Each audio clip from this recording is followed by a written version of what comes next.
To deal with my family pressuring me to get married, I paid $9.99 online to hire a girl for a fake wedding. But at the marriage registry office, the clerk looks at me with pure contempt. You're already married and you're here to register again? Don't you know that's bigamy? After walking out of the office, I stare blankly at the printed marriage certificate. The girl beside me sighs. Mr. Ryan, you're already married. Why did you pay to hire me? Then she leaves one last sentence. The deposit is non-refundable, and she runs off. I stand there frozen, still not processing what just happened. I've never even held a girl's hand. So how could I possibly be married? I look again at the printout in my hand. The man in the photo is definitely me. As for the woman, her name is Olivia Sullivan. She's beautiful, but I have no idea who she is. I take out my phone and snap a picture, sending it to a black profile icon. Find out who she is. The reply comes instantly. Got it. I push down the confusion, my chest, get on my beat-up scooter, and ride into the luxury villa district. As soon as I park, I hear the servants whispering behind me. Who is he? He's so handsome. Don't talk nonsense. He's the illegitimate son the Lockwood family refuses to acknowledge. His mother came knocking with a huge belly demanding answers.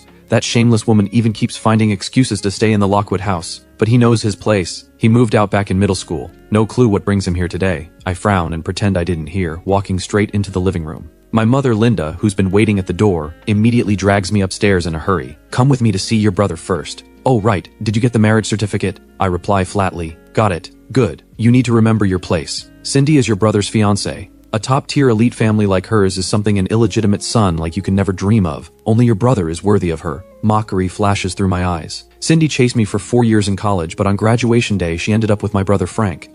Linda demanded I find someone and get married immediately to cut off any possibility with Cindy for good. Ever since I was a child, whenever Frank and I had any conflict of interest, she would force me to back down unconditionally. I look at her coldly. Let's be clear, this is the last time. This time is to repay her for giving birth to me. Linda nods like she understands. We arrive at Frank's room. He greets me with a smile. Ryan, what brings you here? Before I can speak, Linda jumps in. Frank, Ryan got married today. Frank's face shows surprise. That fast? Who's the woman? Is she better than Cindy? Linda sneers. How could she be? In all of Haicheng, no one has higher status than Cindy. What decent woman could he find? Just some street thug. He didn't even dare bring the girl here, afraid her trashy look would offend your eyes. Frank's voice carries a hint of jealousy. How could that be? Ryan is so handsome, otherwise Cindy wouldn't have chased him for 4 years. Handsome means nothing. With his status, only some random nobody would marry him. Cindy just treated him like a toy, something to play with. Only your status is worthy of Cindy. The woman in the photo doesn't look anything like a street thug, but I don't bother arguing. At this moment, Frank finishes putting on his watch and wants to put on his leather shoes, but finds his shirt too tight to bend over. He smiles slightly and looks at me.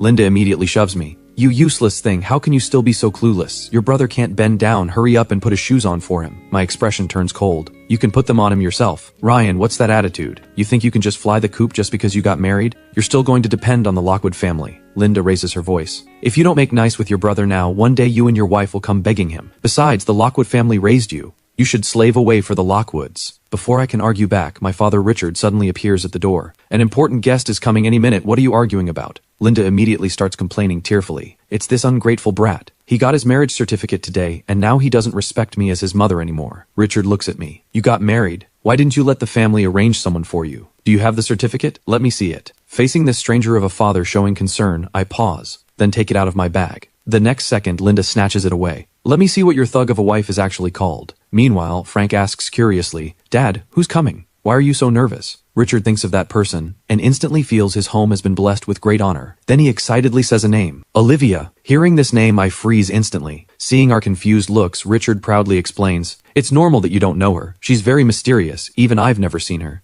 She's Cindy's aunt, only 28 years old, yet she's already become the real person in charge of the Sullivan family. Linda gasps instinctively. Then doesn't that make her a better match than Cindy? After all, the real person in charge of the Sullivan family sounds way better than some eldest granddaughter of the main branch. Richard says irritably, What are you talking about? Miss Sullivan is already married. I narrow my eyes. Married? If the woman on the certificate really is her, then it seems Olivia must know what's going on. Linda feels slightly disappointed. Who's her husband? Even more blessed than Frank? Richard frowns in thought. No idea. They say neither she nor her husband enjoys social events. But today, why is she coming in person? Linda declares firmly, It must be because Frank is too outstanding, catching the attention of the Sullivan family. After saying this, she shoves the unread printout back into my hand, grabs Frank's hand, and laughs with excited mockery. Look at her, she's even more invested in Frank than Mrs. Lockwood, his real mother. Just then, the butler comes upstairs to announce that the Sullivan family is almost here. Hearing this, Richard hurries downstairs. As he passes me, he casually says, You haven't been home in a long time. Stay and have a drink to celebrate. I nod along. I want to stay and see who Olivia really is. Back in the room, Linda looks at Frank, who's about to marry into an elite family with uncontainable joy in her eyes. Over 20 years ago, if Sophia hadn't shown up, the one who would have married Richard would have been her. So she hates Sophia. So as revenge, seeing that Sophia gave birth on the same day as her, she swapped the two babies at the hospital. Now, her own biological son, Frank, has become the young master of the Lockwood family, while I, the real son, became the despised, illegitimate child. After going downstairs, I lean against the shadowy corner by the staircase, staring at the doorway, quietly waiting for the Sullivan family to arrive. After some time, Mrs. Lockwood, Sophia, comes down supported by a servant. She wears a purple cheongsam, her figure thin, radiating a scholarly elegance. The young servant whispers, "Madam, your health isn't good. Maybe you shouldn't come down." Sophia shakes her head between coughs. "No, this is such an important day for Frank. I can't miss it." I watch her back, my eyes full of childlike adoration and reverence. It's almost laughable. In the Lockwood family, she's my only source of warmth. When I was little, Linda often didn't give me food. After Sophia caught her doing this once, she started regularly leaving food for me in the garden. This continued for 12 years. If not for Sophia's kindness, I probably would have given up on myself long ago. Watching Sophia walk further away, hearing her cough echo back from time to time, I frown with worry. Just then, there's a stir at the door. The Sullivan family has arrived. Richard and Sophia greet them at the door. After a brief exchange of pleasantries, they step aside. A group of people sweeps grandly through the door. I immediately spot Olivia. Her face is even more beautiful than in the photo, her aura cold and sharp. Sensing my gaze, she suddenly looks over. That sharp gaze makes my heart skip. I want to read further into her eyes, but Olivia withdraws her gaze and looks elsewhere, leaving me confused. Does she recognize me or not? Richard smiles flatteringly. "Miss Sullivan, where's your husband? He didn't come with you." The moment he says this, I feel Olivia glance at me again. "He's busy." Just like that, the crowd ushers her toward the reception hall. Cindy, who chased me for 4 years, follows behind. In her formal dress, she looks more mature and composed than in college. She doesn't see me, just chatting absent-mindedly with Frank. I stand quietly off to the side, but Linda grabs my arm. She lowers her voice and scolds, "Ryan, what are you still doing here? Don't tell me you still haven't given up on Cindy. Let me tell you, she's your sister-in-law now." I shake her off with a mocking smile. "Relax, I have no interest in being someone's side piece. Mr. Lockwood asked me to stay for a celebratory drink. Ever since I could remember, I've called Richard Mr. Lockwood." Linda grits her teeth in anger. "That was just him being polite. You actually believed it? I see you really don't know your own worth. On an occasion like today, even I can't go in to avoid embarrassing the Lockwood family. Are you, an illegitimate son, fit to sit at the table? Get out of here right now." I frown impatiently. Just as I'm about to speak, I notice Olivia walking toward the balcony to take a call. I brush Linda off and turn to follow. As I approach, Olivia, who is on the phone, hangs up the call. Then she looks at me with an icy gaze. My steps falter. Meeting her dangerous look, I curl my lips and try a tentative greeting. "Honey." Olivia's eyes stay frigid. I stare directly at Olivia, watching her reaction. But after hearing the word, she only looks at me with even colder hostility, showing zero emotion. Then she turns to leave. I quickly step forward to block her path. "You don't recognize me?" Olivia looks down at me. "Move. Should I know you?" "Sir, I'm married. Please show some respect." I'm a bit dazed. She clearly doesn't know me, yet she says she's married. Could the registry office have made an error? "Excuse me, who is your husband?" "None of your business." Another 4 icy words. I pull out the copy of the marriage certificate and hand it to her. "Miss Sullivan, the woman on this should be you, right?" Olivia's eyes land on the man's name. She sneers. "Mr. Ryan, an original certificate isn't expensive. If you're going to forge one, at least be professional about it." With that, she doesn't return to the living room. Instead, she walks briskly through the small garden toward the parking lot. I chase after her, trying to explain, but 2 bodyguards block me. I shout at her retreating figure, "Miss Sullivan, this certificate is real. If you don't believe me, you can check at the registry office." Olivia gets in her car and drives away. Her personal assistant stays behind. I return to the living room and run right into Frank, who happens to have seen me bothering Olivia. His eyes flicker. Richard is full of worry. "Why did Miss Sullivan leave? Did we not treat her well enough?" Frank clenches his fists, his tone hesitant. "I saw Ryan bothering Miss Sullivan. She left in anger and left a message saying you should better discipline your family." "Ryan acting like this, will the Sullivan family think we have no manners?" Richard's face instantly darkens. Meanwhile, I lose track of Olivia on my scooter. Just as I'm frustrated, my phone suddenly rings. I answer and a female voice comes through. "Boss, I found the info on Olivia. Olivia is the second daughter of the Sullivan patriarch. Rumor says she's cold and ruthless, which is why she was sent abroad as a child. Everyone assumed the Sullivan family would go to the eldest son, meaning Cindy's father. But no one expected Olivia to suddenly return last week. No one knows what ruthless tactics she used, but she forced Master Sullivan to step down and took direct control of Sullivan Group." I frown. "Find her contact information and schedule. I'll go find her later." After hanging up, I rub my temples. This is getting complicated. Given Olivia's status, seeing her isn't easy. I shouldn't have run my mouth today by calling her honey, scaring her off. I sigh, start up my beat-up scooter, and head home slowly, leaving the bustling city center behind and arriving at an urban village in the suburbs. When I moved out of the Lockwood house back in middle school, I didn't have much money, and could only rent an old house here. Later, I got used to it, and never moved. Just as I'm about to turn the corner toward home, an old lady in her 80s or 90s suddenly darts out into the road. I slam on the brakes, almost hitting her. At first I think she's a scammer, but I quickly notice she's dressed elegantly. Around her neck hangs a tag with a contact number on it, and a note at the bottom. If this person is lost, please call the number. A generous reward will be given. Clearly the old lady has Alzheimer's. I immediately take out my phone and type in the number on the tag, but the dazed old lady suddenly grabs my wrist, her eyes lighting up. Grandson-in-law, you're my grandson-in-law. My mouth twitches. Single for 22 years, how did I get another wife today? I find it amusing and ask casually, Grandma, who is your granddaughter? What's her name? Oh right, her name is, what was it again? The name she just remembered slips away the moment she tries to say it. The old lady looks anxious, her mouth opening and closing, unable to get the words out. Grandma, don't worry, it's okay if you can't remember. I comfort her and then dial the number. On a street not far away, Olivia sits in a car with a grim expression. Beside her, her subordinate Liam doesn't even dare to breathe. It's my fault for not watching her properly. I let old Mrs. Sullivan get lost. Olivia says nothing, radiating cold fury. Old Mrs. Sullivan is usually out of it most of the time. Who could have predicted she'd suddenly improve today, send everyone away, and sneak out? Reviewing the security footage, they discovered old Mrs. Sullivan had taken a bus to the suburbs herself. Many streets here don't have cameras installed, so they can only do a blanket search. Just then, her phone rings. Olivia answers immediately, and my calm voice comes through. Hello, your family's elderly lady is currently in my hands. Hearing this, the atmosphere in the car freezes instantly. Everyone springs into action. Someone prepares to call the police, while Liam starts tracing the call's signal. Olivia's eyes turn sharp, her voice ice cold. How much do you want? Just kidding. I just wanted to tell you to take better care of the elderly. Then I give her the address and hang up. 5 minutes later, they arrive at the location, but I'm long gone with only a police officer waiting there with the old lady. Olivia asks, how did you end up here? Old Mrs. Sullivan says mysteriously, I came to find my grandson-in-law. He lives nearby. Olivia pauses. Grandma, there's no grandson-in-law. Impossible, I saw him. That heartless boy handed me over to the police and left. Oh right, give me your phone. Olivia hands her the phone, and the old lady takes the recent call number from the contact list and writes it down in her little notebook. She says happily, finally, I have my grandson-in-law's contact info. Early the next morning, I receive a call from my university advisor, Professor Walker. Walking into his office, I see Frank and Linda are there too. Frank and I both attend Haicheng University. He sees himself as a top student, so to avoid outshining him, I deliberately chose the most obscure major, energy and power engineering. But I never expected new energy to suddenly explode in popularity 2 years ago. Frank immediately transferred and became my classmate again. Frank being here is somewhat normal, but why is Linda here? The moment I think this, Professor Walker speaks with a serious expression. Ryan, your graduate school recommendation has been revoked. Your mother said your character and background are unsuitable, which disqualifies you. Is there some misunderstanding between you and your mother? Hurry and apologize to her. You have a bright future, don't ruin it over a moment of anger. Frank sighs.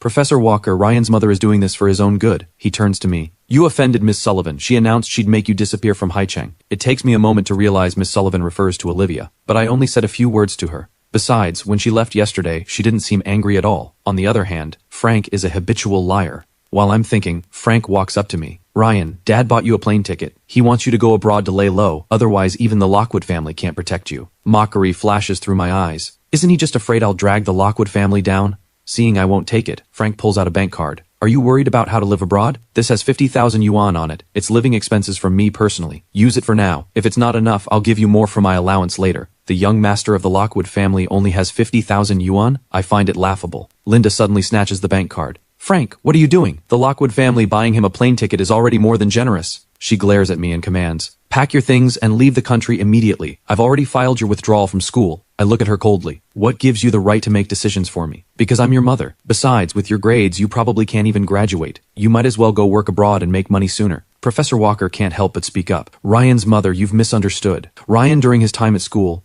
Before he finishes, Linda cuts him off. Professor, you don't need to speak for him. Don't I know what he's like? He's only doing graduate school because Frank is. He should take a good look at himself in the mirror. What does he even amount to? What qualifies him to compare with Frank? Professor Walker chokes, looking at Frank in surprise. I remember you didn't get a graduate recommendation and didn't take the entrance exam either. Frank smiles humbly. I took the special admission route. When the professor asks for details, he feigns modesty. It's because of Dr. Ray. His hydrogen-based clean fuel research succeeded, got a patent, and earned him a doctoral title. I'm internally puzzled. Dr. Ray? Since when am I giving Frank special admission? To repay Sophia's kindness, I've been providing tech support to the Lockwood Corporation under the name Dr. Ray all these years, and fabricated a backstory of being a sponsored student. Meanwhile, Frank keeps spinning the lie. My mom once sponsored Dr. Ray's education, so after he completed his studies, he came to our family saying my mom was his savior. All these years he's been providing tech support to our family company. He shouldn't refuse me. Professor Walker believes it and asks where Dr. Ray works. He says, the dean will invite Dr. Ray to teach at our university. Professor Walker is delighted and says to me, Ryan, your research direction is the same as Dr. Ray's. When the time comes, I'll introduce you to him. If Dr. Ray is willing to put in a word for you, maybe your graduate recommendation can still be saved. Frank pretends to be concerned. Professor Walker, would that work? The Sullivan family is the richest in Haicheng. They donate a lot of research funding to our school every year. Dr. Ray is in high demand right now. If Dr. Ray steps in, the school will definitely side with him. Frank sighs. But Dr. Ray only does favors for my mother. If it's for me, he'd help wholeheartedly. But Ryan is my dad's illegitimate son and stands against my mother. Ryan, how about I ask Dr. Ray for you? I refuse with a cold smile. Frank right now is like a pathetic clown. I say to Professor Walker, Professor Walker, you know I never wanted to do graduate school anyway. Linda sneers. Don't waste your effort. After offending Miss Sullivan, you think you can find a job in Haicheng? Keep dreaming. I don't believe anyone can rule Haicheng with one hand. If you really can't find a job, come work as my teaching assistant. Professor Walker, fuming, turns to speak gently to me. My heart warms. Professor, Miss Sullivan and I just have a small misunderstanding. Once it's cleared up, it'll be fine. Don't worry. Seeing this, Frank clenches his fist, his tone snarky. Ryan, are you really going to keep pestering Miss Sullivan? She's married. What you're doing is really inappropriate. Linda's anger ignites, and she suddenly slaps me across the face. I look at her in disbelief, not expecting her to hit me right in front of Professor Walker. Without a trace of guilt, Linda points at my nose and curses. It's been a few years, and I see you've forgotten the family rules. Apologize to your brother right now, and promise you'll never go near the Sullivan family again. The warmth slowly drains from my eyes, leaving nothing but coldness. Clearly, my words about the last time the other day meant nothing to her. Does she still see me as that submissive, ignorant boy who worshipped Frank? Since reason won't work, I won't hold back anymore. Frank watches from the side, feeling smug inside. In the childhood, Ryan groveled before me, never talking back, never fighting back. After he moved out, I ran into him again at university. He still looked just as poor and shabby, yet he dared stand up straight in front of me.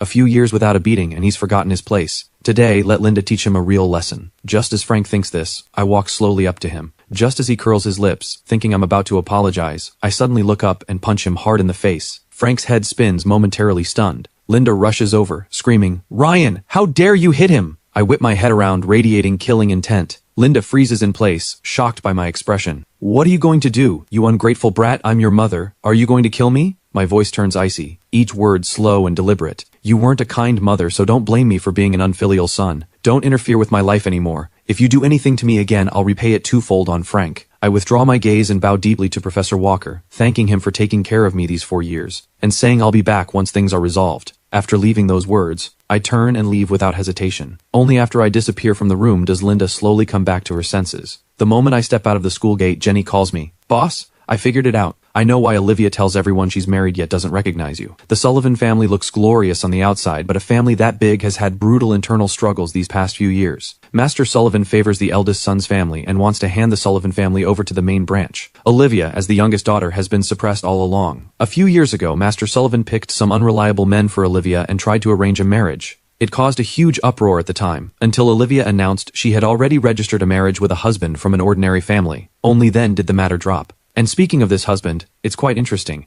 He's never appeared in public, nor attended any Sullivan family banquet. So putting it all together, there's only one truth, and that is... Jenny drags out her words, trying to build suspense. But before she can spit it out, I've already figured it out. Did you find her schedule and contact info? Jenny pauses, embarrassed. I'll send you her schedule for the next few days, but her private number, I couldn't find it. It's fine, I'll go corner her in person. Someone of Olivia's status keeps her private number tightly guarded. Not being able to find it is normal. Jenny immediately turns gossipy. She's surrounded by bodyguards, not easy to approach. Are you planning to use force, or stay low-key for a while? A roguish smile curls at the corner of my lips. At the entrance of Sullivan Group, I straighten my delivery uniform, walk in carrying a delivery box, and say to the receptionist, "Delivery for Ms. Sullivan. Requires her personal signature." After the receptionist calls the secretary's office, I'm allowed upstairs to take the private elevator to the 88th floor. Walking out of the elevator, the view instantly opens up. An entire floor of secretarial staff, over 100 people, all work here. All serving just one person, Olivia. I follow the secretary who comes to meet me, smoothly arriving at the CEO's office, and knock on the door. A pleasant voice comes from inside. "Come in." Just as I think I'm about to meet Olivia successfully, a figure suddenly blocks me. "Stop!" Liam frowns as he sizes me up. "Mr. Ryan, what are you doing here?" Liam's face darkens. He still remembers me harassing Olivia at the Lockwood house yesterday. Olivia didn't bother dealing with me, and yet today I have the nerve to push my luck even further, dressing up as a delivery man to harass her. He waves over 2 bodyguards. What's going on? You don't even check identities and now any random nobody can come to the top floor? Throw him out immediately. Change. What is that supposed to mean? Does Sullivan Group look down on delivery workers? Liam sneers. You really know how to play the victim. We respect every profession, but are you a delivery worker? Do you have a delivery worker ID? The moment Liam says this, a work ID is shoved right in his face. His expression stiffens. You didn't just register today, did you? The ID in front of him is opened, showing the registration date. Liam is stunned. 8 years ago, you were actually a delivery worker? Working through school, is that not allowed? My voice is lazy. I call out toward the door. Miss Sullivan, can you cooperate with my work now? A pleasant voice comes from inside the room. Let him in. I shoot Liam a provocative glance. Just as he's about to explode, I walk past him into the room. Olivia's office is in a minimalist luxury style, making the space feel devoid of any warmth. After signing the document in her hand, Olivia finally looks up, her bright eyes showing zero emotion. I point at the delivery slip. Miss Sullivan, sign here. Her gaze lingers on me for a moment. Then she picks up the pen to sign. Suddenly, I drop a bombshell. Miss Sullivan, you're not actually married, are you? The pen freezes mid-stroke. Her cold gaze locks onto me. I know I've guessed right. At the registry office, personal info has to be filled in by hand, so mistakes are impossible. Olivia claims to be married yet doesn't recognize me. Combined with Jenny's investigation, the only truth is that Olivia, to deflect her family's pressure to marry, invented a fake husband. She's never been to the registry office, so she doesn't know we're actually married. I say earnestly, Miss Sullivan, I know my words sound absurd, but we really are married. Olivia slowly straightens up, a flicker of amusement on her face. Mr. Ryan, don't waste your effort. Even if I were unmarried, I wouldn't marry you just to spite Cindy. I'm slightly stunned. So she knows about my past with Cindy and thinks I came to her for revenge. That's why she won't believe me. I quickly explain, I'm not looking for you because of Cindy. I want to divorce you. I'm not interested in your romantic drama. Olivia cuts me off. She signs the slip with quick strokes and hands it back to me. Don't come bothering me again, or don't blame me for getting nasty. Hearing this, I get a bit heated too. Haven't you already gotten nasty? You announced you'd make me disappear from Haicheng. Olivia frowns. When did I? Before she can finish, her phone suddenly rings. It's Grandma's special ringtone. She answers immediately, and the caretaker's voice comes through. Miss Sullivan, the old madam is missing again. Olivia rushes out anxiously. I try to follow and clear things up, but Liam blocks me again. Mr. Ryan, I suggest you stop here. Just like that, I'm escorted out of Sullivan Group. As soon as I reach my front door, I suddenly turn around and see the same old lady from before tiptoeing sneakily behind me. I sigh helplessly. Just as I'm about to speak, the old lady grabs my wrist. Grandson-in-law, don't even think about abandoning me again. Inside my rented apartment, the old lady sits at the dining table and drinks 3 cups of water in a row. I frown and say earnestly, I really am not your grandson-in-law. Yes, you are. The little old lady is stubborn, holding her water cup and gulping down another one. I know I can't reason with her. I take out my phone and dial that number from before. It's answered on the first ring. Hello? The woman's voice sounds vaguely familiar. Just as I'm about to speak, the old lady suddenly snatches the phone away. At this moment, Olivia is leading a search party nearby. Her face stays composed, but inside she's anxious. Grandma doesn't just have Alzheimer's. At 87 years old, her organs have long started failing. Her life could be in danger at any moment. The instant her phone rings, she answers immediately, and Grandma's strong, energetic voice comes through. You naughty girl, don't come pick me up. I'm with my grandson-in-law. The number belongs to that young man from before, so Grandma is with him again. Olivia asks with a dark face, where are you? Not telling. You think I can't find you just because you won't say? Don't come looking for me and don't send anyone to track me. Olivia scratches her head, covers the receiver, and quietly asks the family doctor, can we forcibly bring my grandma back in her condition? The doctor shakes his head and whispers, old Mrs. Sullivan cannot be agitated right now. It's best to go along with her wishes. That young man doesn't seem like a bad person. Olivia looks helpless and coaxes into the phone. Grandma, I still need to bring you your medicine. No need, I have it with me. Don't worry, just wait patiently while I bring your grandson-in-law home. After saying this, the little old lady hangs up. She hands the phone back to me with a smug look. Grandson-in-law taken care of. My face is full of confusion. What kind of unreliable family is this, just handing an old lady over to a stranger? Just as I'm about to call back, WhatsApp pings. Someone is adding me as a friend through my phone number. The note says, granddaughter of the elderly lady. I accept the request, and her granddaughter quickly sends a message. Please look after my grandmother for a while. Her health hasn't been good lately. She can't be agitated. I scoff and reply coldly on my phone. Not convenient. This isn't a charity. Before I finish typing, I suddenly hear movement from the kitchen. I rush over and find the old lady boiling an egg. I ask casually, hungry? You can't just eat an egg. Her wrinkled face breaks into a gentle smile. Grandson-in-law, press this egg on your face. It'll help with the swelling. I freeze. Maybe I hadn't even noticed myself, but after being hit by my own birth mother today, although I seemed unbothered, there was actually a layer of coldness wrapped around me the whole time, separating me from the world. The old lady's words now melt the coldness away, warmth returning to my eyes. Then, I look at my phone again, and her granddaughter's chat suddenly turns orange. A transfer of 300,000 yuan has arrived, with a note saying, this is 1 week's living expenses. If it's not enough, let me know. I look at my unfinished message and rewrite it. Fine. I don't understand why I'm suddenly meddling in this. I tell myself it must be because she paid too much. Meanwhile, at the Lockwood house, Frank's cheek is swollen high, the fist mark clearly visible. Linda lowers her head. That brat, he must be jealous that you're going to marry Cindy. When your father gets back, I'll have him punish Ryan severely. Just then, Sophia comes downstairs, dragging her sickly body. Her voice is weak, but her tone is firm. Ryan isn't that kind of person. You must have done something to provoke him first. Seeing this, Frank, though unwilling, changes his approach. Mom, could you invite Dr. Ray to serve as a professor at Haicheng University? Sophia immediately refuses sternly. Frank, you can't leverage past kindness for personal gain. Besides, Dr. Ray has already done more than enough for our family's company over the years. Frank isn't surprised at all. Haicheng University is the best university here. Maybe Dr. Ray wants to go himself. We could just help connect him with the school, just consider it repaying him for all these years of help. Sophia finds this reasoning sound, so she takes out her phone and opens WhatsApp. I'll ask him then. Frank sits beside Sophia and says, Dr. Ray has done so much for our family. Any debt of gratitude has long been repaid. Shouldn't we host a banquet for him? Then you can ask him in person. Wouldn't that be better? Dr. Ray always grants Sophia's requests. As long as he comes, Frank can then propose becoming his graduate student, and Dr. Ray definitely wouldn't refuse. Sophia is convinced by him. She messages Dr. Ray on WhatsApp. Ray, do you have time to come over for a visit? The moment I see this message, my heart leaps into my throat. Why would Sophia suddenly want to meet? Could her health have gotten worse? Thinking of her cough, I'm overwhelmed with worry and stand up to head out. Yes, I'll come over now. But just as I'm rushing to leave, another message comes through on WhatsApp. Not now, I'm just working overtime on Saturday, wanted to invite you for a casual meal. Only then do I realize worry had clouded my judgment. Thinking back to 10 years ago when I was pushed out of the Lockwood house, a bitter smile tugs at my lips. After all these years, I suppose we should meet. I reply, I should be the one treating you. Saturday at 6 p.m. See you. Then I send a restaurant location. After exiting my chat with Sophia, I notice Olivia has sent a few messages with instructions on caring for Grandma. Seeing this, I quietly step into the spare bedroom and shoot a short video for Olivia. On a street not far away, two fully equipped chauffeur vans sit discreetly parked. Olivia is on the sofa, working on her laptop. Suddenly, a WhatsApp notification chimes. Olivia picks up her phone to check it, and her ever-frozen iceberg face actually shows a hint of surprise. The family doctor asks, Did something happen to old Mrs. Sullivan? Olivia presses her lips together and hands the video over for him to see. There's old Mrs. Sullivan lying on a small floral print sheet, sleeping peacefully. It's only 9 p.m. Normally, if she falls asleep before 1 a.m., they're already grateful. The family doctor is shocked.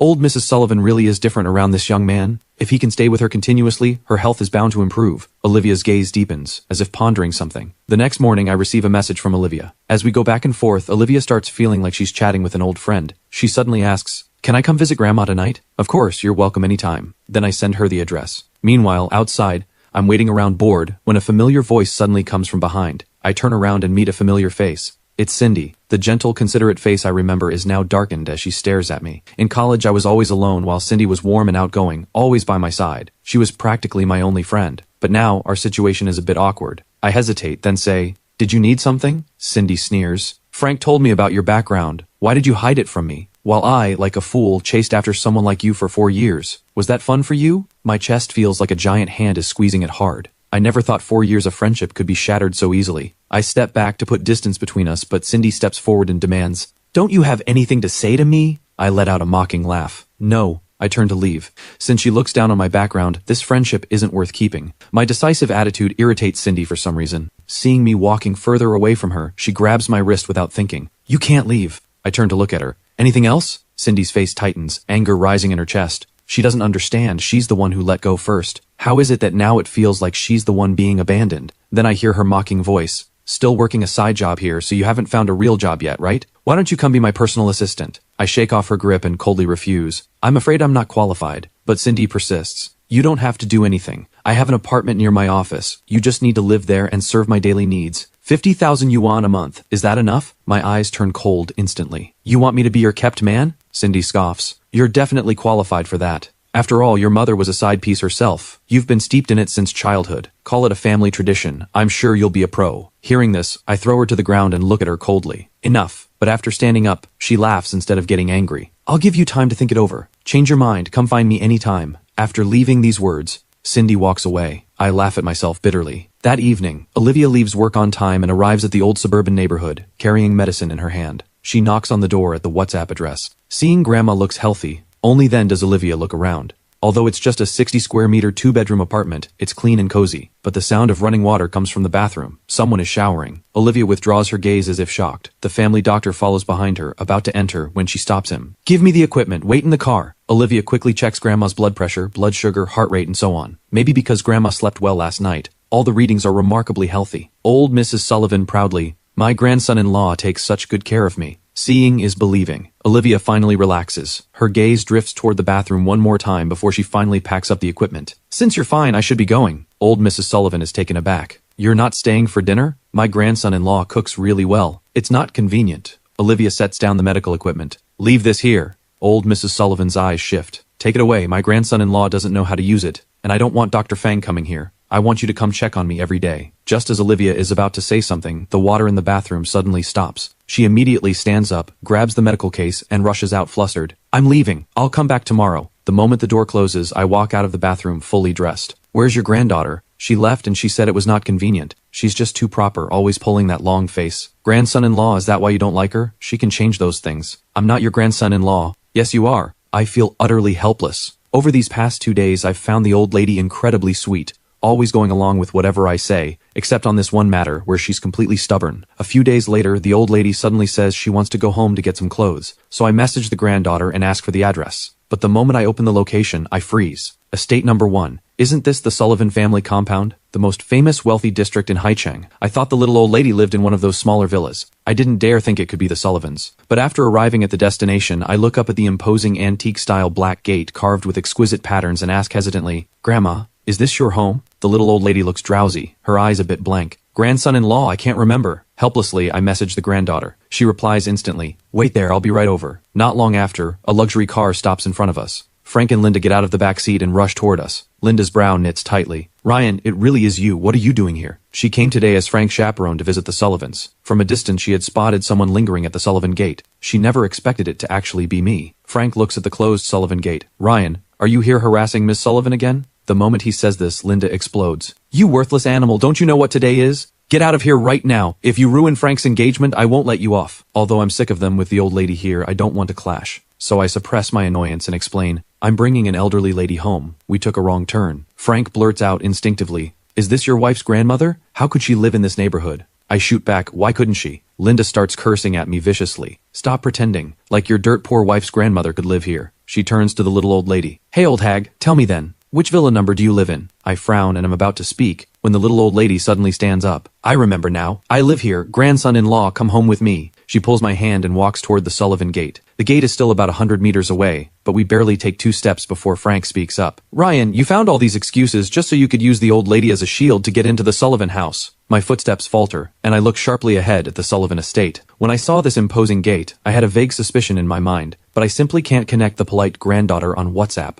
with the cold, ruthless Olivia. Maybe the little old lady is mistaken. Just as I'm about to confirm, Linda suddenly charges forward and reaches for the little old lady. "I won't let you cause trouble at the Sullivan house." I'm startled. With one hand I shield the little old lady, and with the other I grab Linda and shove her away forcefully. "What are you—" Linda staggers back. After steadying herself, she starts cursing furiously. "You ungrateful brat! How dare you hit your own mother for this old hag? I'm calling the police." I ignore her and quickly look at the little old lady. She has never been cursed at like this before. Sure enough, she's trembling all over with anger, her hand pressed to her chest, her body shaking uncontrollably. I quickly support her and immediately pull the emergency heart pills from her pocket. But when I open the bottle, it's empty. My pupils contract. The old lady is very frail. Unless absolutely necessary, manual CPR is not advisable. Medication is best. I snap my eyes toward the gate. The Sullivan family must have the medicine. Even if the old lady isn't a Sullivan, she's their guest. They wouldn't leave her to die. I lift the old lady up, but Frank grabs my arm forcefully. "Ryan, don't do this. The Sullivans won't let you in." He looks at the little old lady, a sinister glint flashing in his eyes. At this moment I feel I'm about to lose my mind. Towering rage churns in my eyes.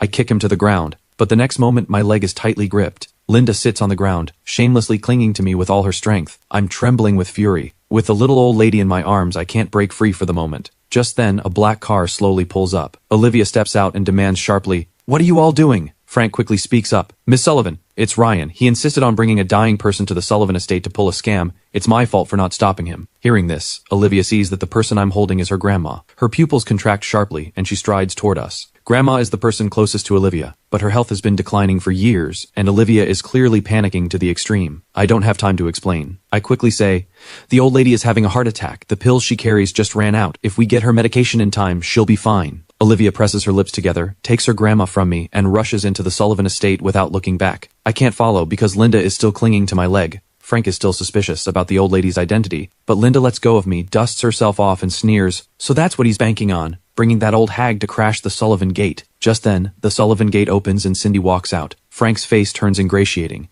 Cindy, you should have waited for me at the parking lot. Why did you come all the way to the gate? Cindy forces some tenderness. I was afraid you'd get lost on your first visit. Then she turns to me, and her tenderness instantly turns to icy malice. Ryan, are you here because you've changed your mind? I keep a straight face and stay silent.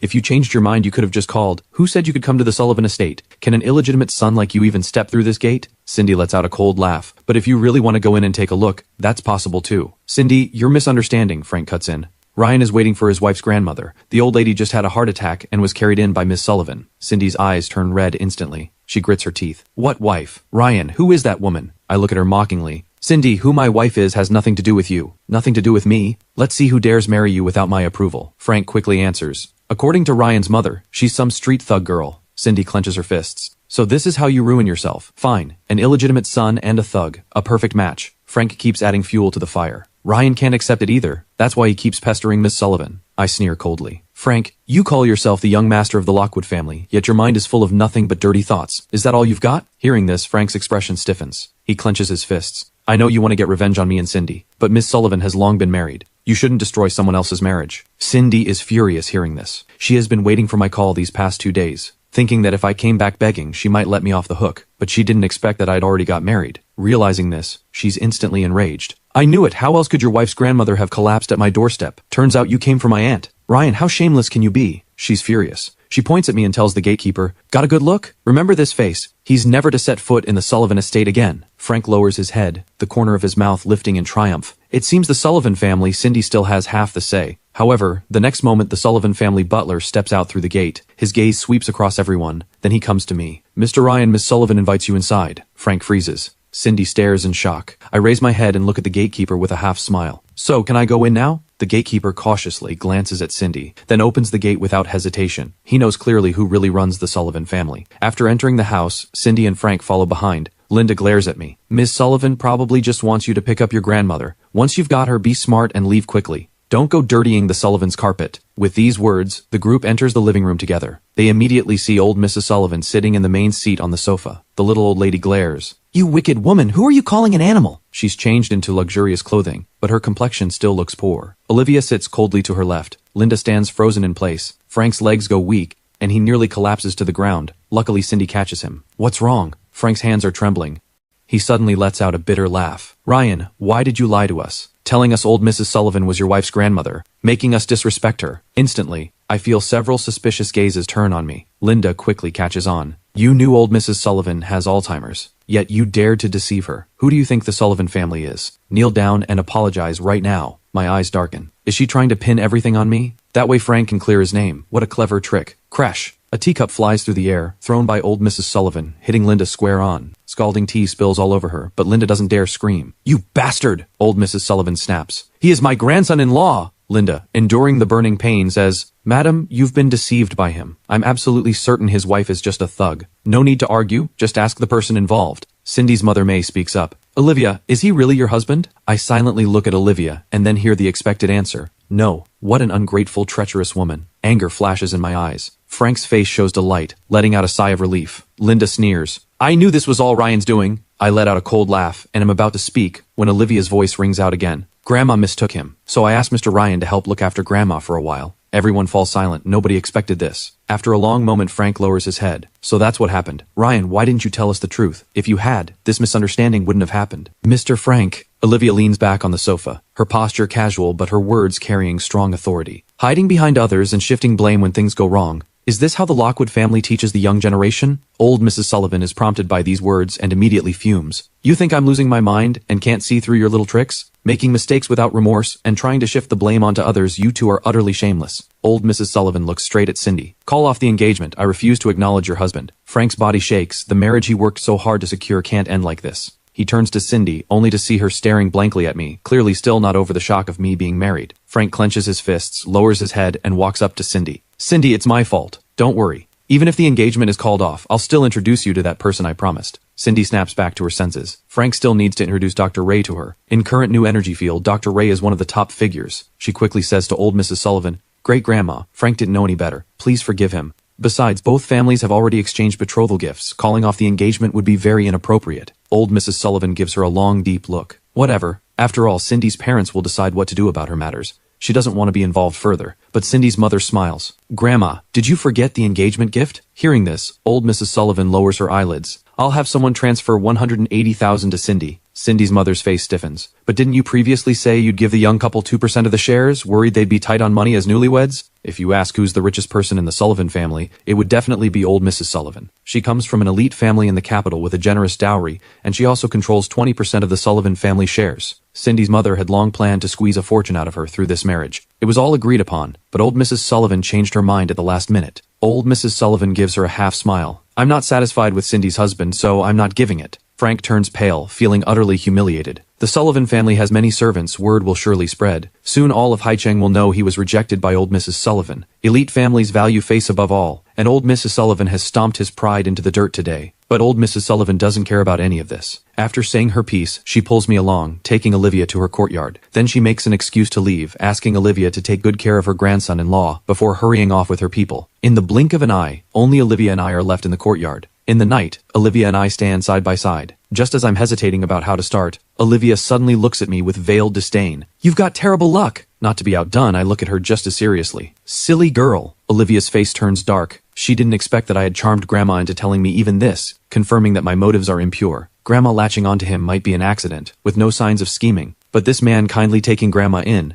it could very well be because Grandma accidentally let slip her identity. I throw a jab back at her, but I don't forget the business at hand. "I remember you said in your text you'd help me with one thing. Could you come with me to the marriage registry office to check our marital status?" Olivia's face darkens. She speaks sharply with impatience. "Fine, let's go. But if it turns out to be false, I expect you to stop using Grandma as an excuse to pester me." Old Mrs. Sullivan's head pops out from the window. "You naughty girl, are you bullying my grandson-in-law?" Hearing this, Olivia's expression instantly stiffens. Dinner is simple, 4 dishes and a soup, just right for 3 people, but old Mrs. Sullivan has no appetite. After a few bites, she puts down her chopsticks. "Grandson-in-law, I'm tired. Let's go home. Don't tire yourself out. Stay home and rest tonight." This courtyard is like a small retirement home, fully equipped with medical machines. Old Mrs. Sullivan nervously grabs my hand. "Then can you stay and keep me company?" I frown and glance at Olivia. Honestly, I'm worried about old Mrs. Sullivan too, but Olivia obviously despises me and suspects I'm using old Mrs. Sullivan to get close to her. She'd never agree. Olivia falls silent for a moment, then says, "Fine." Then she gives me a meaningful glance, clearly warning me not to have any improper thoughts. After dinner, I take old Mrs. Sullivan back to her room to rest. Old Mrs. Sullivan is truly exhausted today, having had another health scare. The moment she lies down, she drifts off groggily. She sleeps very restlessly, so I have no choice but to sit by the bed. Outside the window, Olivia wears a serious expression. "What's going on with my grandma?"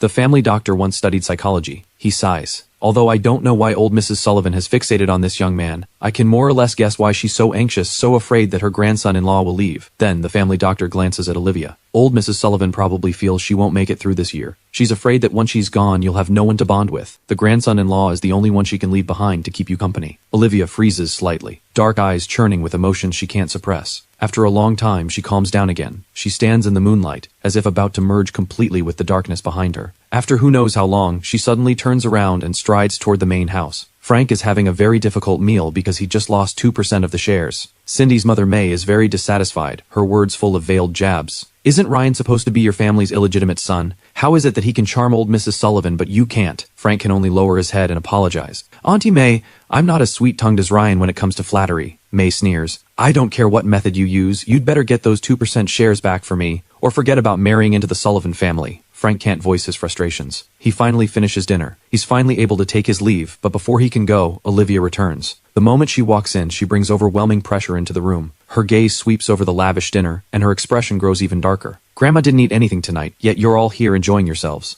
May catches her expression and doesn't dare speak. Cindy's father, Eric, frowns and asks, "Olivia, what brings you here?" Olivia ignores her nominal elder brother and turns her gaze to Frank. "Since the engagement hasn't been called off, he's now considered part of the Sullivan family, right? Since he's a Sullivan, he must follow the Sullivan rules. He disrespected an elder today. His punishment is to kneel in the ancestral hall for a whole night." Olivia waves to the people behind her without waiting for a response. Two bodyguards walk up to Frank. Mr. Frank, please. Frank looks pleadingly at Cindy, but she clearly doesn't dare defy the head of the family. He takes a deep breath and has no choice but to follow the bodyguards. Just before leaving the room, he hears Cindy ask, Auntie Olivia, what about Ryan? Did he leave? Then comes Olivia's warning reply. He's my guest. He's staying at the Sullivan estate tonight. Frank follows the bodyguards to the ancestral hall. Lady Olivia said you two aren't married yet, so you can't enter the Sullivan ancestral hall. Kneel outside. Outside is a hard stone tile floor. Frank wants to say something, but the two bodyguards stand with their hands behind their backs, watching him coldly. The night is very cold. Frank shivers, the biting cold seeping from his knees into his bones. He tries to take it easy, to cut himself some slack, but those two bodyguards stare at him like gatekeepers. They say nothing, yet their presence is bone-chilling. When I wake up the next day, I find myself lying in bed, covered with a pink blanket that doesn't match old Mrs. Sullivan's room decor. I don't think much of it.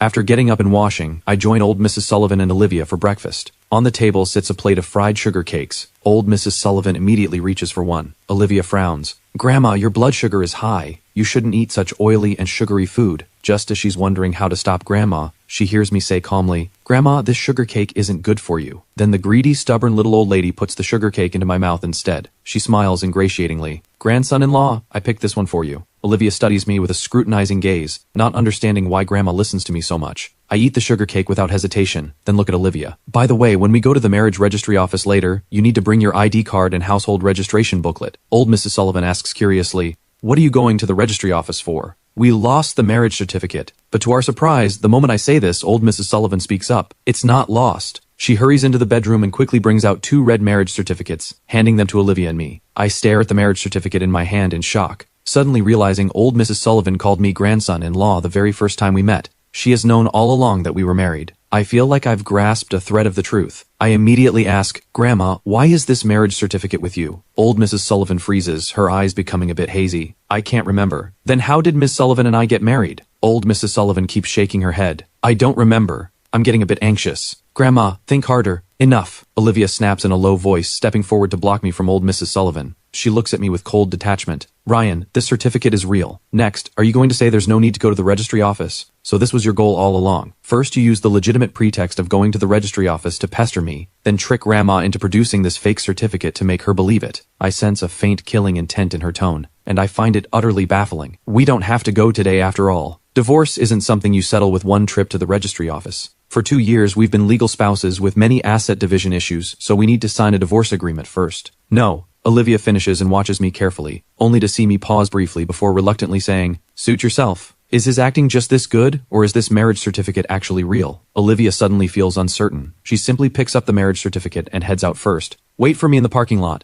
I smile reassuringly at old Mrs. Sullivan. As soon as we reach the parking lot, I see Linda supporting a pale-faced Frank. Seeing me come out, she rushes over indignantly. You must help your brother. Ryan, you're an illegitimate son, but the Lockwood family didn't hold your background against you and raised you. Surely you can credit the efforts. You should repay the Lockwoods. I've heard this brainwashing for 20 years, and now I just find it laughable. Seeing me silent, Linda seizes the moment. Now that you've grown up, you finally have a chance to repay the Lockwoods. Ryan, doesn't old Mrs. Sullivan listen to you? Go ask her to give those 2% shares back to your brother. Hearing this, I suddenly laugh. I'm just a lowly illegitimate son. How could old Mrs. Sullivan possibly listen to me? Linda freezes and wants to say more, but I've already strode past her, walking straight to Olivia's car. The car quickly arrives at the marriage registry office. The moment it stops, Liam rushes over urgently. Boss, the driver said you drove off alone. I panicked and tracked you by location. Is something wrong? Olivia stays tight-lipped. How did you end up here? Liam thinks to himself, has the boss really been pestered by Ryan to the point of paranoia? Boss, don't worry. Like I said, he won't be able to see you again, otherwise I'll live stream eating shit. I sit in the back seat, my voice lazy. Which live stream channel? Liam's body stiffens. Just like that, the 3 of us enter the service hall. Liam speaks up first. Hello, I'd like to ask, can someone get a marriage certificate without being present in person? Absolutely not, the clerk answers. Liam looks at me mockingly. Did you hear that? You even prepared a fake certificate. I'm calling the police right now to report you for forgery and harassment. But Olivia hands over the certificate. Please check whether this marriage certificate is genuine. After looking it up, the clerk gives an answer. This certificate is genuine. Impossible. Did you register the information wrong? Liam exclaims. Nonsense. Marriage is a serious matter. Both parties registering must have their identities thoroughly verified and sign declaration forms. I quickly speak up. Can we see our declaration forms? Olivia nods too. Please bring out the forms. The clerk reluctantly stands up. You two are really in sync as a couple. Fine, I'll go find them for you. Soon, 2 registration documents are placed before us. I glance at the handwriting. It really is mine. Liam leans over and gasps. Boss, this really is your handwriting. Olivia falls silent. I look at the clerk. Hello, could we see the security footage from the day we registered? Sorry, we only keep footage for 6 months. The clerk reassures us repeatedly. There are absolutely no errors in our process. Both parties must be present in person to obtain the certificate. The three of us walk out of the registry office. Liam looks lost. Boss, what do we do now? Olivia's eyes darken, while I raise an eyebrow. Divorce. We say it in unison again. Liam is stunned, then asks, if you divorce now, shouldn't you discuss the divorce terms?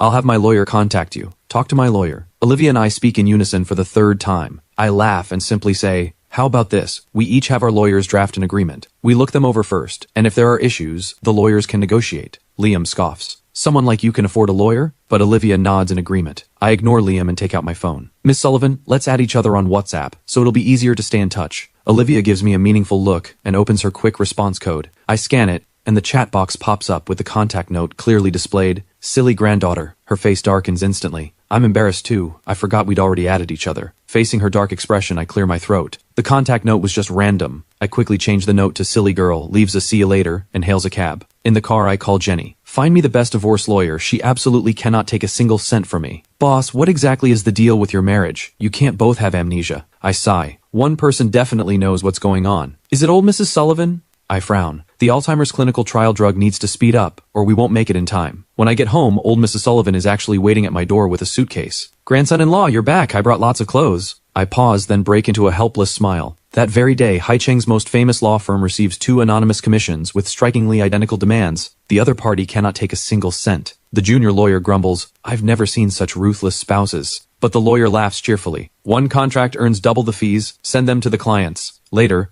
Olivia receives my divorce agreement in her office. Just as she opens it, Liam pushes the door open. Boss, the investigation results are in. Mr. Ryan only discovered you two were married a few days ago when he went to register. There's a lot of missing information about him from after he left the Lockwood family these past few years. Very strange. Olivia thinks for a moment. So you still think he's somehow involved in this? His purpose remains unclear, and Dr. Ray is elusive. We still haven't reached him. Olivia stays silent. She doesn't know that the Alzheimer's clinical trial drug is exactly what I'm developing. That evening, Olivia asks me to come downstairs and hands me the agreement. I have no objections. Sign it. She expected me to refuse, but I sign without hesitation. Let's divorce tomorrow. So soon? I'm dying inside. After all, my company is waiting to go public. See you at the registry office tomorrow morning. Just as we're talking, old Mrs. Sullivan actually comes downstairs. Her face pale, her voice trembling. You're getting divorced? The moment she says this, her eyes close and she collapses to the ground. Outside the hospital room, the doctor gives a stern warning. Old Mrs. Sullivan cannot take any more stress. Absolutely do not upset her again. Olivia sits on the bench, her hands trembling uncontrollably. When old Mrs. Sullivan wakes up, she looks at me with a raspy voice. Grandson-in-law, I dreamed that you and that naughty girl wanted to divorce. That's not true, is it? I stay silent, but Olivia speaks up. It's not true. Then no divorce. Give me your household registration booklet and marriage certificate. Yes. Olivia agrees to everything. Old Mrs. Sullivan looks at me again. Grandson-in-law, what the naughty girl said is true, right? Remembering the doctor's instructions, I'm silent for a moment. It's true. That night, I sit on the sofa working on English research materials. WhatsApp pings with a message from Olivia. Once Grandma stabilizes, we'll go through with the divorce. I reply, fine. The agreement is signed anyway. We're nothing to each other. Olivia sends another message. Any other requests? Once Grandma's well, just divorce as soon as possible. Old Mrs. Sullivan looks at me, then at her, and suddenly says, naughty girl, I want to arrange a job for my grandson-in-law at Sullivan Group. Olivia pauses slightly, then agrees. Old Mrs. Sullivan is excited. Tomorrow you'll go to work with that naughty girl. I agree too. Sullivan Group's archives are rich, perfect for me to find research materials. Then Olivia leaves with Liam. In the hallway, Liam complains, Boss, he's obviously trying to sneak into the company. How could you agree? If I don't keep him under my watch, how will he show his true colors? Olivia says coldly. In the hospital room, old Mrs. Sullivan waves me over. Grandson-in-law, let me tell you a secret. If that naughty girl bullies you, fight back. Don't let her fool you with that cool, untouchable act. She's actually afraid of cats. My expression freezes. In my memory, a girl I knew when I was young also seemed afraid of cats. Grandson-in-law,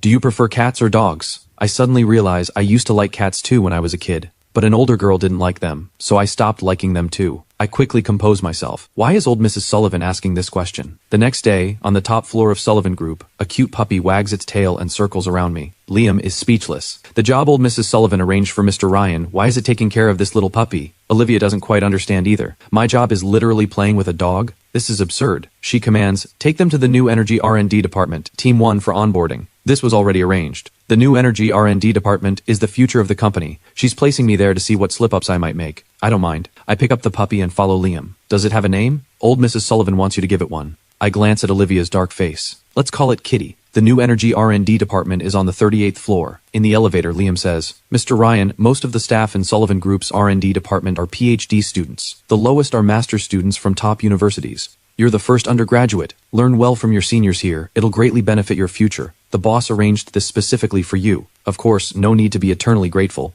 It's the boss's reward for you keeping old Mrs. Sullivan happy. My mouth twitches. Truly, there's no need. By the way, your relationship with the boss, she doesn't want it made public, to avoid any drama once you divorce. I glance at him. Coincidentally, I have the same concern. Liam is stunned that this guy actually has the audacity to look down on his boss. The first day at work is easy. No one assigns me any tasks, so I happily play with Kitty in the office. After he falls asleep, I get up and close the door, heading straight for the archives on the 60th floor. Only by developing the Alzheimer's specialty drug, and having old Mrs. Sullivan recover enough to remember the past, can I finally understand what this bizarre marriage is all about. The books here cover top-tier knowledge from every field, some even unavailable to outsiders. I feel a faint thrill. On the top floor, Olivia receives a text from her grandma, whose WhatsApp display name has been changed to Grandma Who Can't Be Stressed. Naughty girl, eat lunch with your grandson-in-law today. Remember to send me a photo of you two dining intimately. Olivia sighs helplessly and presses the call bell. Liam, prepare 2 lunches and send them up. She messages me, but I don't reply for a long time. On the 60th floor, I'm searching behind rows of bookshelves and I don't notice that Cindy is staring at me. I'm so absorbed in searching that when I step back, I bump into someone. Sorry.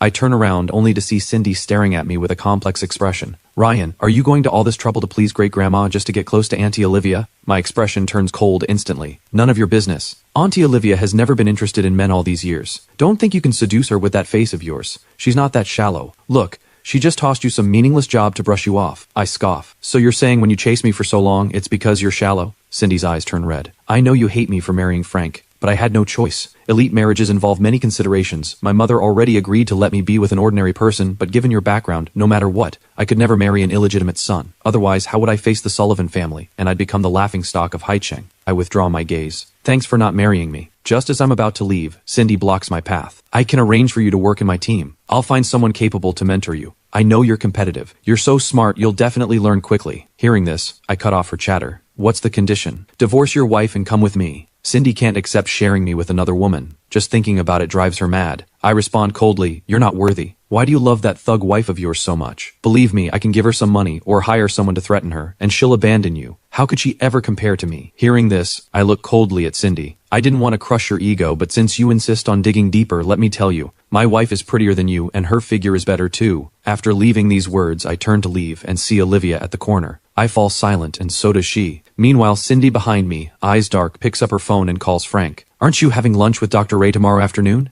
Take me with you. Olivia lunch with me to bring me to the top floor. We enter Olivia's office and she points to the dining table beside us. You eat first, I still have some work. I feel a bit guilty. From her demeanor, she probably didn't hear what I said earlier, right? While I'm thinking this, I hear the sound of a phone camera. Olivia calmly takes a photo and sends it to Grandma before walking over. I know the purpose of the photo, so I don't ask. I just look at the table making small talk. Miss Sullivan, your lunch is quite lavish. Olivia sits across from me, elegantly picking up her chopsticks. After all, good nutrition is needed to maintain a good figure. I freeze, my face flushing. My gaze sweeps over her pale skin. I awkwardly pack up a portion of food. Miss Sullivan, I just remembered I haven't fed Kitty yet. I should head out. Thanks for the lunch. In a great mood, I leave with a lunchbox. After work, Olivia calls her grandma. Where are you? At the hospital. This afternoon I suddenly had chest pains again, so I want to stay a few more days. Naughty girl, are you coming to stay with me tonight? If not, just let me lie pitifully alone in the hospital. I'm on my way. That's more like it. By the way, I already told my grandson-in-law to come keep me company. You and he should come together. Olivia presses her temples. She understands Grandma's little scheme.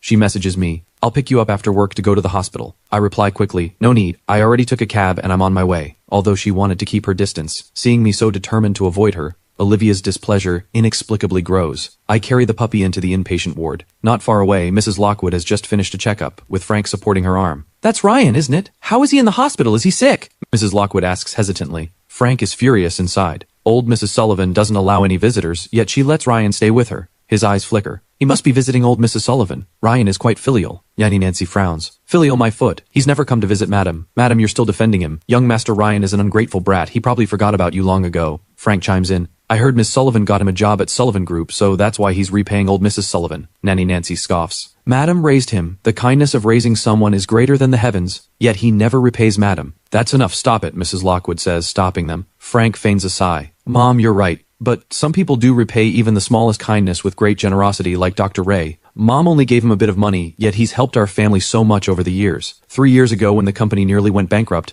Dr. Ray directly gave us a technology patent, which saved our company. Nanny Nancy nods. Compared like this, Dr. Ray is so much better than Ryan. I'd also like to know what kind of person Dr. Ray really is. Mom, take me with you tomorrow. Mrs. Lockwood smiles and pats his head. I'll take you. This scene is witnessed by me, sitting on the sofa in the very important person hospital room. My gaze follows Mrs. Lockwood, her face showing an unhealthy pallor. Frank whispers something beside her and Mrs. Lockwood nods helplessly. They look intimate together. Only when they get in the car do I reluctantly withdraw my gaze. Turning around, I find old Mrs. Sullivan standing behind me. Grandson-in-law, who is that person? She looks so familiar. My expression softens, and just as I'm about to speak, her eyes suddenly light up. I remember. She's your mother. You look so alike. I pause slightly. Actually, aside from face shape, my features don't resemble Mrs. Lockwood at all. The only thing alike is that cold, detached air. After leaving the Lockwood family, I would subconsciously mimic her demeanor, picking up a bit of her aura. I look at old Mrs. Sullivan. Grandma, she's not my mother, but old Mrs. Sullivan is firm. She is. Grandson-in-law, how can you not recognize your own mother? I'm torn between laughing and crying. Fortunately, Olivia shows up with dinner. The dinner Olivia prepared is lavish, with fruit for us three. The moment old Mrs. Sullivan sees it, she immediately frowns. Grandson-in-law can't eat mangoes. He's allergic to mango. My heart skips. I look at her in shock.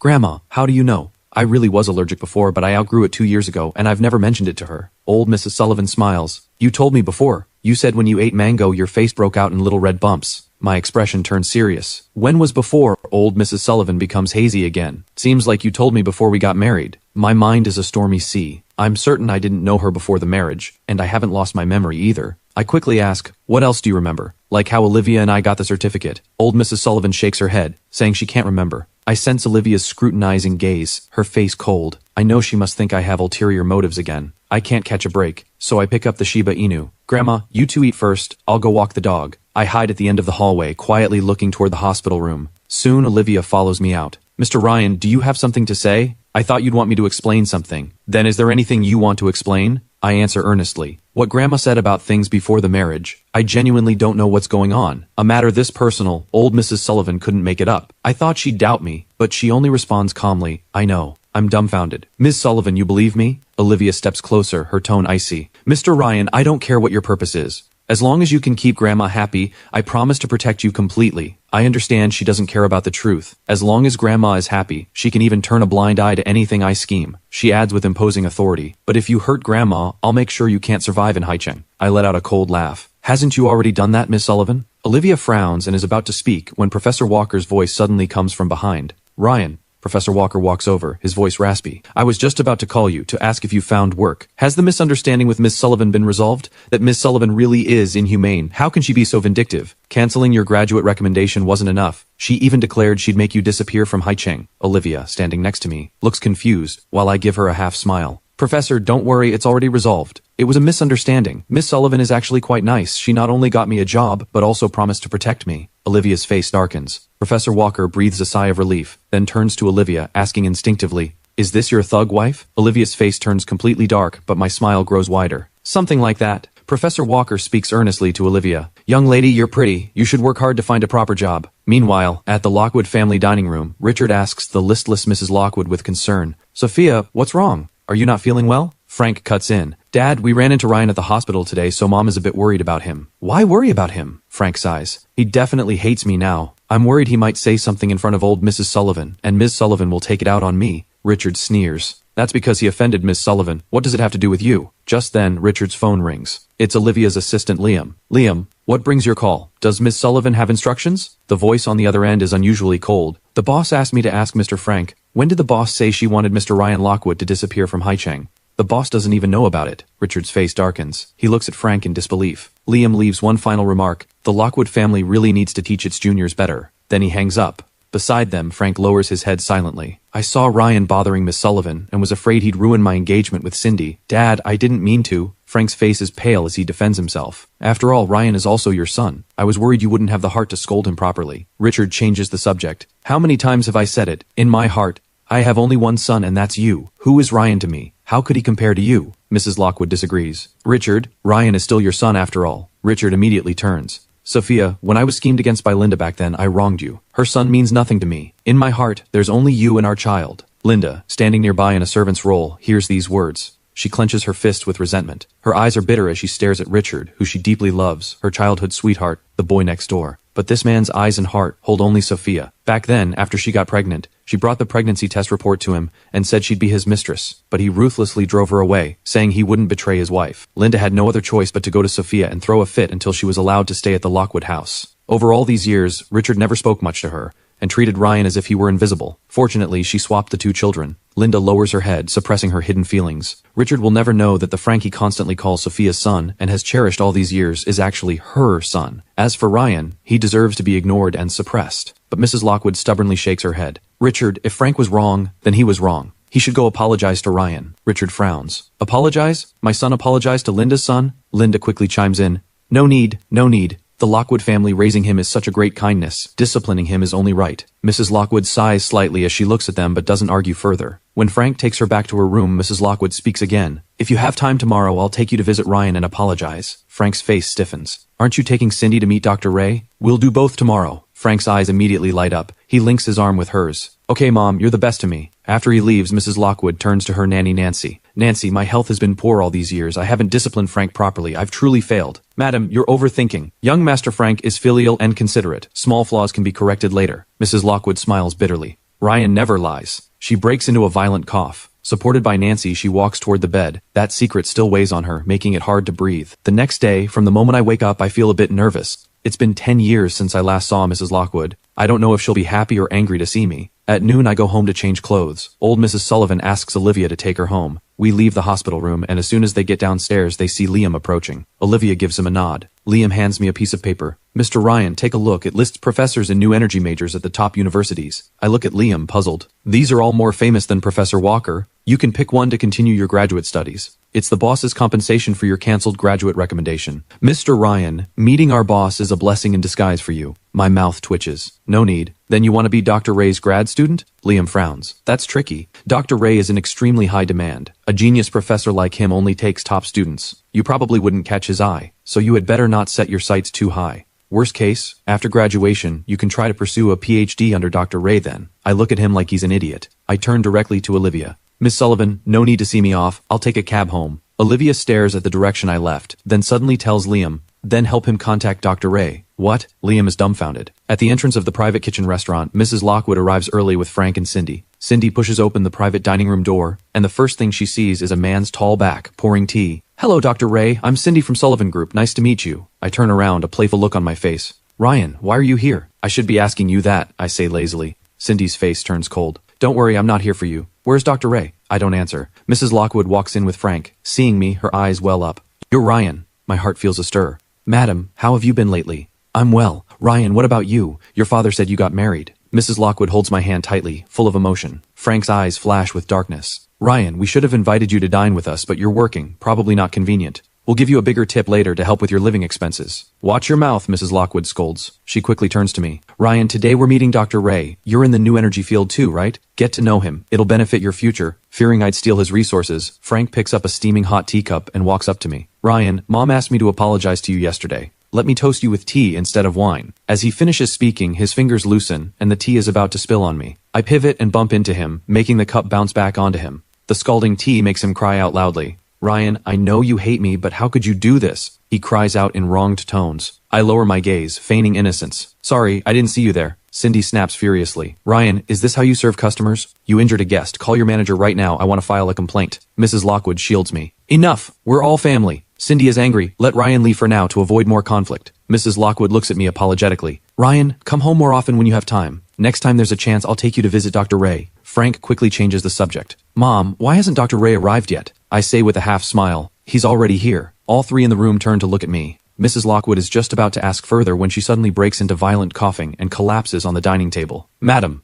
I instinctively move to support her, but Frank shoves me away. Get out! What did you do to my mom? Mom, wake up! The ambulance arrives quickly. I try to get in, but Cindy grabs me. Stay away from Mrs. Lockwood. If you make her sick from anger, I won't let you off. I take a cab to the hospital. The hallways are packed with no available beds. Olivia, watching the scene from upstairs, instructs Liam, get Mr. Ryan a hospital room. The reception desk gets the call and immediately announces, a very important person room just became available. Frank is overjoyed. Cindy, you really have connections. Cindy silently takes the credit. The group enters the hospital room. I try to follow, but Frank blocks me at the door. Ryan, Mom needs rest. Don't disturb her. As the door slams shoo, I stand frozen, my heart burning with anxiety, but with no right to enter. I can only sit on the bench. Soon after, hurried footsteps approach. Richard rushes in with worry. After confirming Mrs. Lockwood is okay, he drags Frank out. Richard frowns and asks, "What happened? How did she suddenly faint?" Frank looks at me sitting nearby. Ryan insisted on meeting Dr. Ray, argued with Cindy a bit, and made Mom upset. Richard glares at me furiously. "You worthless creature." Without another word, he swings his arm to strike me. I don't dodge. My mind is filled with Mrs. Lockwood's pale face. Maybe, as Frank said, my very existence is misfortune.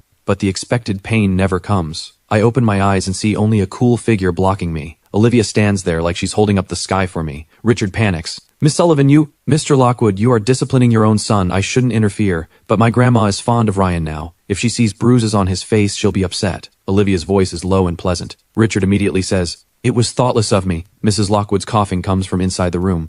Richard and Frank immediately go in. I stand at the door, hesitating for a long time, listening to her weak voice from inside. "I'm fine, don't worry. I haven't slept well in a long time. When I just fainted, I actually slept comfortably. Only then does my heart relax." Olivia asks, "Not going in?" "Not for now, otherwise it'll be another war of words, disturbing Mrs. Lockwood's rest." I speak softly. Just as I turn, old Mrs. Sullivan comes over, supported by the butler. "I heard my grandson-in-law's mother was hospitalized. I came to see her." I support her arm. "Grandma, Mrs. Lockwood isn't my mother." "What? Did I get it wrong?" Old Mrs. Sullivan takes out her phone, finds a photo, and hands it to me. "Grandson-in-law, this is what you sent me before, saying it's you and your mother. Is the person in the hospital room not the one in the photo?" I freeze instantly. In the photo, Mrs. Lockwood and I are sitting by the sea, smiling brightly, looking just like a mother and son. But I haven't seen her since I left the Lockwood house. How could there be a photo together? I zoom in on the photo and find a clue. It's a crudely edited composite. "When did I send this to you?" Old Mrs. Sullivan shakes her head. "I don't remember." "How did I send it? Email or text?" She keeps shaking her head, can't remember. I feel helpless. Old Mrs. Sullivan is firm. "Grandson-in-law, she is your mother. You can't ignore your mother." After seeing old Mrs. Sullivan off, Olivia stands in the hallway. Liam quickly comes over to report. "Boss, we've checked. Mr. Ryan was working at that private kitchen restaurant and then ran into the Lockwood family." Olivia's voice is cool. "Does Sullivan Group pay him so little that he has to work elsewhere?" "It's not low," old Mrs. Sullivan arranged it. "Maybe his supervisor gave him work that was too hard and he was worried about getting fired." But Olivia feels it's not that simple. "What were the Lockwood family doing at the private kitchen restaurant?" "They were meeting Dr. Ray.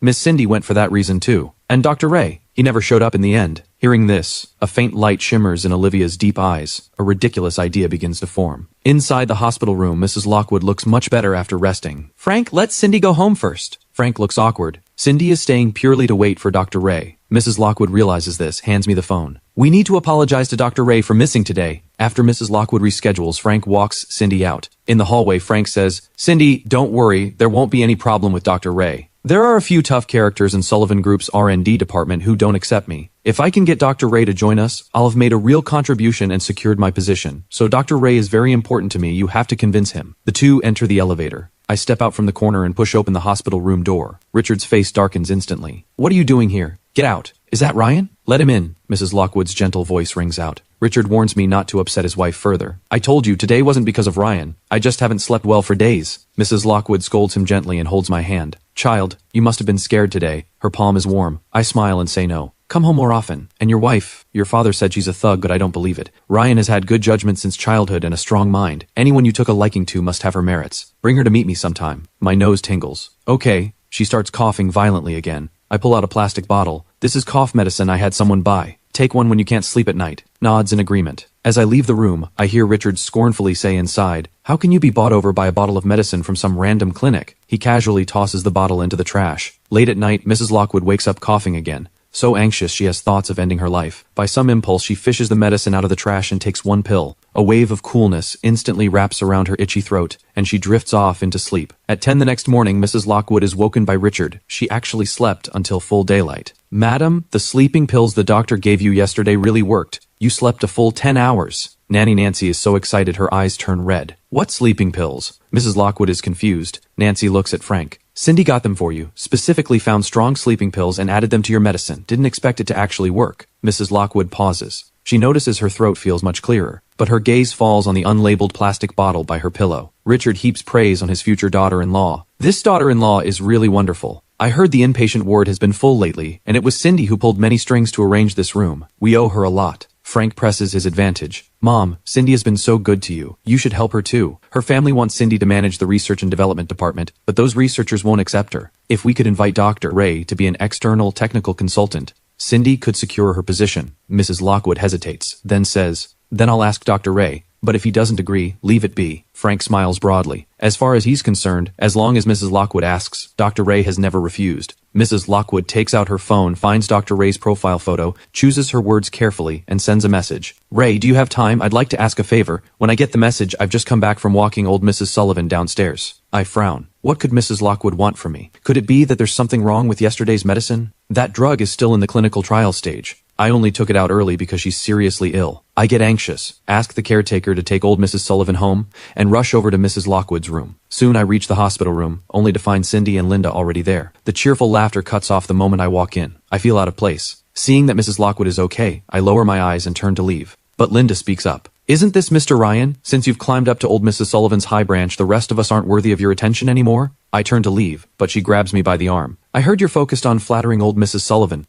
Serving her all night long. You think she'll treat you like her real grandson? What kind of daydream is that? You're just their plaything. Frank quickly says, don't say that. Old Mrs. Sullivan really values Ryan. Linda raises her voice. What kind of valuing is that? Frank, the way Miss Cindy values someone like you, that's what real value looks like. She turns ingratiatingly toward Cindy. I heard yesterday there weren't any rooms available in the hospital. Even families with good backgrounds had to wait in line. It was all Miss Cindy's help that got Madam into the very important person room. Cindy looks at me with a humble smile. Auntie Olivia probably doesn't know about this, otherwise she'd have helped too. I just did what little I could. Even if Miss Sullivan knew, she wouldn't bother thinking about you. Linda mocks me again. No matter how hard you try to please them, they just treat you like a pet cat or dog. I clench my fists, not wanting to argue in the hospital room. Outside the door, Olivia, who has just arrived, hears every word, her face turning cold. Liam immediately understands his boss's intent. He clears his throat and walks straight in. Mrs. Lockwood, I'm here on behalf of Miss Sullivan to check on you. Is this hospital room comfortable for you? The room falls dead silent. Everyone looks at Cindy, who's stunned. Linda freezes, then smiles. Cindy, so this room was arranged through Miss Sullivan at your request. Cindy's face stiffens, but Liam smiles. Mr. Ryan requested the boss to arrange it. Miss Cindy, did you also ask the boss?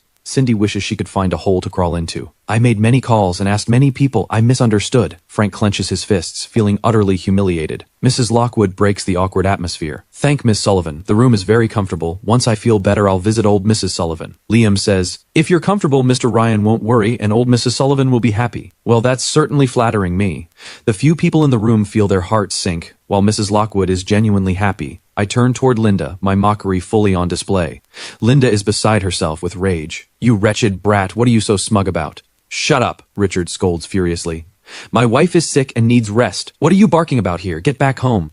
Linda glares at me hatefully, covers her face, and runs off. I look at the bed. Madam, how did you sleep last night? Mrs. Lockwood subconsciously grips the small medicine bottle under the blanket. I slept very well. I haven't slept this well in a long time. That's good. I'll be going now. Liam and I leave the room. Olivia is leaning against the hallway wall, looking at her phone, the light and shadow framing her cool profile. Seeing me come out, she parts her lips. Grandma was worried about you, so she insisted I come in person to check too. Although her voice is distant, my heart warms. Thank you. The hospital room door opens, and Cindy and Frank step out. Seeing me and Olivia standing together, Frank tenses as if facing a great enemy. Cindy instinctively questions, Auntie Olivia, what are you doing here? Olivia's eyes glint with amusement. My whereabouts don't seem to require reporting to you. Overwhelming pressure makes Cindy's palms sweat. She looks jealously at Olivia. Auntie, you've been taking care of great-grandma at the hospital all this time. Doesn't your husband mind? I'm a bit puzzled. I glance at Olivia and say with a half smile, he shouldn't mind. Cindy's face changes drastically. Olivia suddenly speaks. Let's go back to the room. Grandma is waiting. I smile softly. Let's go. We turn and leave, leaving Cindy with darkened eyes. She returns to Mrs. Lockwood's room. While tidying the bedding, she exclaims, Why is there a bottle of pills on the bed?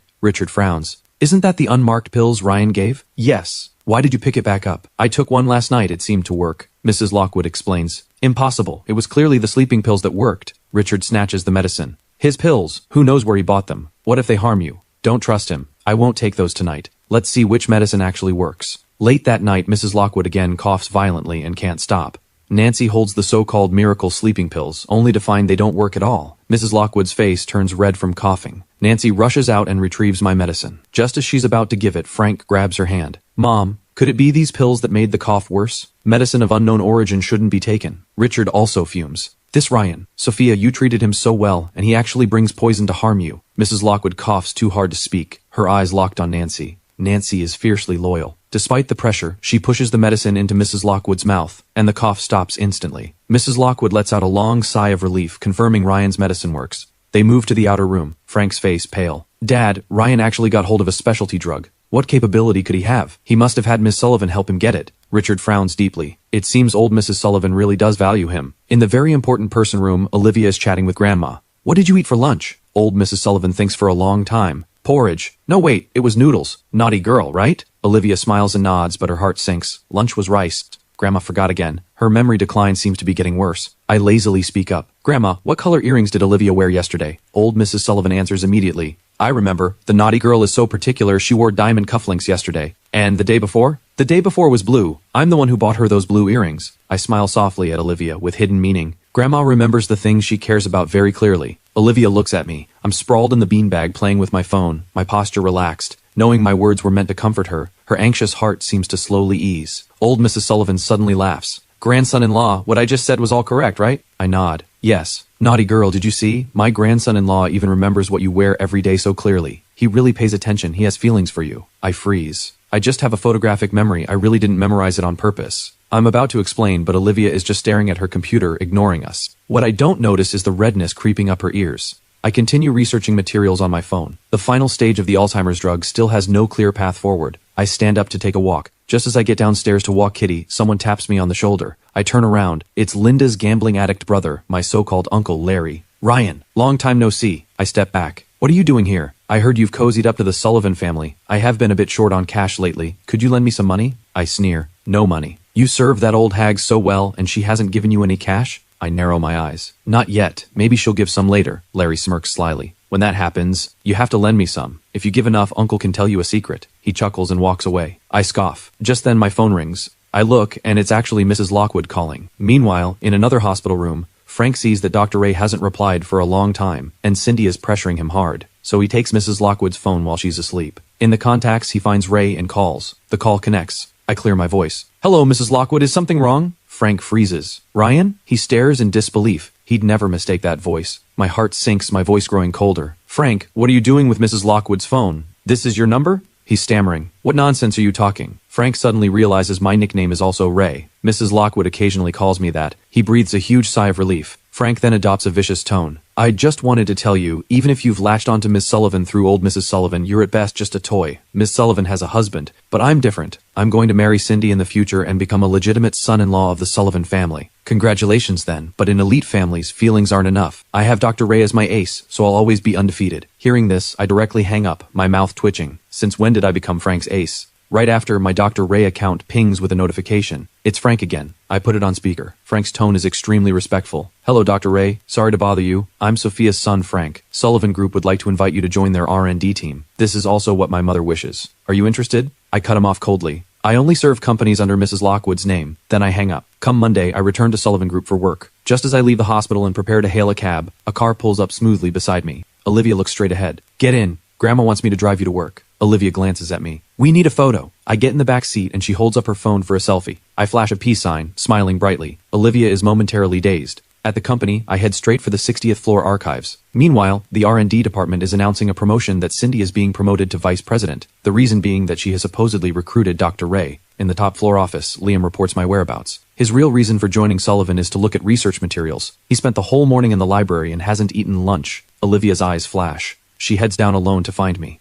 At the neuroscience section bookshelf, I'm climbing a ladder to reach the top shelf. After grabbing the book, I'm thrilled. But I miss a step and fall, landing right on top of Olivia. Realizing who it is, I quickly get up. Sorry, I didn't mean to. Olivia takes a moment to compose herself, her ears red, pretending not to care. The atmosphere is awkward, so I make an excuse and slip away. Before leaving, I hide the important book in an inconspicuous corner. When I return to the library in the afternoon, I find the book is gone. I'm completely baffled, then realize there's only one person in the whole company who could just take the book. On the top floor, Olivia is flipping through the deep and complex neuroscience text, her brow furrowed. Liam mutters beside her, Boss, Ryan really doesn't appreciate kindness. He's not even here to work. That's right, he was never here to work in the first place, Olivia replies casually. Liam asks, should we return this book? Olivia taps her fingertips on the book, remembering my expectant doe eyes today. Her chest feels inexplicably warm. Not for now. After work, the car sits in the underground parking lot. Liam asks, Boss, shall we go? No rush. Olivia holds the thick book in her hand. Only when I get in the car does she look up and say, let's go. Liam is dazed. The The boss didn't seem to have arranged to leave with Mr. Ryan. Back at the hospital, just as we reach the very important person room, we hear Linda's ingratiating voice. Old Mr. Sullivan, I came especially to see you. We really have a connection. Old Mrs. Sullivan blocks the doorway, staring at her. Get out. If you don't leave, I'll have someone beat you. Linda forces a smile. I'm Ryan's mother. Don't you love him most? For his sake, you shouldn't treat me this way. You're not his mother, old Mrs. Sullivan states firmly. Mrs. Lockwood is his mother. Linda instantly breaks out in a cold sweat. She instinctively asks, how do you know? She's terrified. The baby swap is known only to her and her brother Larry. How can old Mrs. Sullivan be so certain? Seeing Olivia and me approach, Linda nervously composes herself and walks up to me, handing over a thermal flask. Ryan, Mom brought you chicken soup. Taking care of old Mrs. Sullivan has been hard work. Eat more to recover. I find it mocking. What do you want? Still those last 2% shares? Old Mrs. Sullivan values you so much, if you ask, she'll definitely agree. Help your brother, otherwise he can't hold his head up in front of Cindy. My eyes turn ice cold. I won't help. Linda's face stiffens. She simply sits on the ground and wails, fine. I gave birth to you with great effort, and now that you've climbed the social ladder, you turn cold and heartless. Everyone come look. My son is an ungrateful brat, despising me for my low background, wanting to be someone else's grandson. Medical staff nearby point and whisper. I watch her impassively, the helplessness in my heart growing thicker. Make all the fuss you want. If you disturb other patients, security will throw you out. I walk past her. Linda erupts in fury. Ungrateful brat! She leaps up and hurls the chicken soup straight at me. Watch out!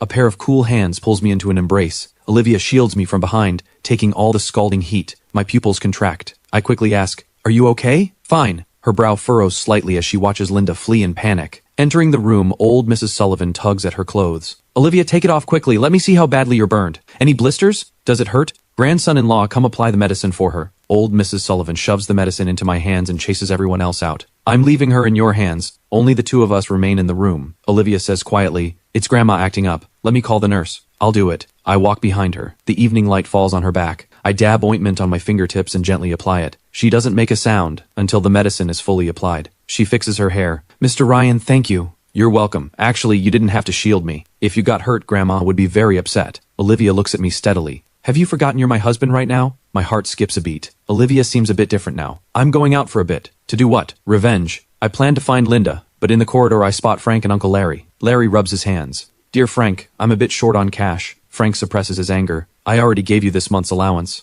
I'm at the end of my rope. If you don't give me money, I'll spill the truth. Ryan would definitely give a large sum. I push the door open, my voice cold. What truth? Frank jumps in shock. Ryan, what are you doing? Eavesdropping? I point at Larry and continue. What truth? I can give you money. How much? Larry's eyes light up. Frank panics. The money you want, I'll figure out a way, okay? Before leaving, Larry whispers to me, Ryan, my secret is always available to you. As long as you pay enough, I'll sell it to you. I message Jenny to investigate Larry's background. I turn back to see Frank about to leave. I say casually, if you don't want people to know, don't do it. You think I won't find out what's between you and Larry? Frank stiffens. What are you talking about? I don't understand. What kind of leverage does he have over you that you give him money every month? Stop making things up. I'd advise you, if you have the energy, think about your own way out. Don't waste time on me. Where's Linda? She's your mother. How would I know? Frank quickly flees. I call Linda. I need you to come back and apologize to me. No, Miss Sullivan won't let me off. You apologize for me. You're my son. You should pay my debts. If that's the case, don't blame me for calling the police. Why would you call the police? I'm your mother. The one I want to hit is you. A mother hitting her child is only natural. I hang up directly. For injuring Olivia, Linda is eventually detained for 48 hours. Back at the hospital room, Olivia is downstairs in a vehicle holding a meeting. I sit by the bed. Sorry, old Mrs. Sullivan waves her hand. Grandson-in-law, why are family members saying things like this? Besides, seeing the naughty girl defend you makes me overjoyed. We are family. Those 3 words, we are family, make my eyes warm. At this moment, Frank scrapes together 50,000 yuan and wires it to Larry with a note. Keep your mouth shut or neither of us ends well. His heart is full of fear.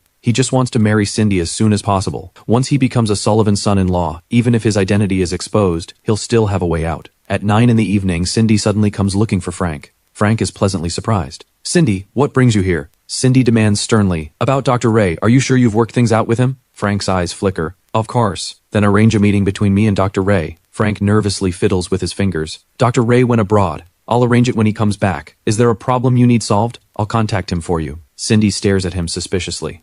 I sent the problem to your email. Forward it to Dr. Ray and ask him to help solve it. Okay, I'll forward it right now. Frank knows Mrs. Lockwood's email like the back of his hand. She noticed that Dr. Ray always replies to Mrs. Lockwood instantly and never asks questions, which is why she dared to lie. She works on her phone and forwards it immediately. Dr. Ray usually replies to me within seconds. Cindy, just wait a moment. In the very important person room, my phone buzzes. I glance at it. It's an email from Mrs. Lockwood. Ray, could you help solve this problem? The attachment turns out to be Sullivan Group's technical challenge. I scoff. Frank is using Mrs. Lockwood's name to ask for my help. I reply coldly, I only serve the Lockwood family. Sullivan Group's problems are not my concern. Frank's notification sounds, and he opens the email with a smile, which freezes the moment he sees the content. Cindy frowns. What's wrong? Frank suppresses his nerves with a strained smile. Dr. Ray said this problem will take a few days to solve. Cindy breathes a sigh of relief. That's normal. This problem is indeed difficult. I bet with people from Ryan's group that we'd have a solution before Friday. No problem, right? No problem. But Frank's eyes flicker. Cindy returns to the Sullivan estate. Her father, Eric, for the first time ever, smiles at her. You truly are my good daughter. You actually managed to recruit Dr. Ray, securing your position in Research and Development Department so quickly. Her mother, May, is also moved to tears. Cindy clenches her fists. Having chosen the path of strategic marriage, she will never regret it. As for Frank, he's just her pawn. On the other side, I sneeze and continue my work. Suddenly a cup is placed in front of me. Olivia has brought a glass of water and set it on the side table. I'm slightly stunned. Thanks. You're welcome, just doing it on my way. Olivia naturally sits back in her seat. Old Mrs. Sullivan watches us, grinning from ear to ear. She's already flipping through a dictionary to name her great-grandchild. The next day at the R&D department, Cindy stops me in the break area. There's a new energy industry conference tonight. Everyone attending is an industry heavyweight. I heard Dr. Ray might attend too. I don't slow down. So? Sullivan Group R&D has invitations. I can take you to broaden your horizons and meet more people. No thank you. I head into the office without looking back. Team lead Lynn scoffs.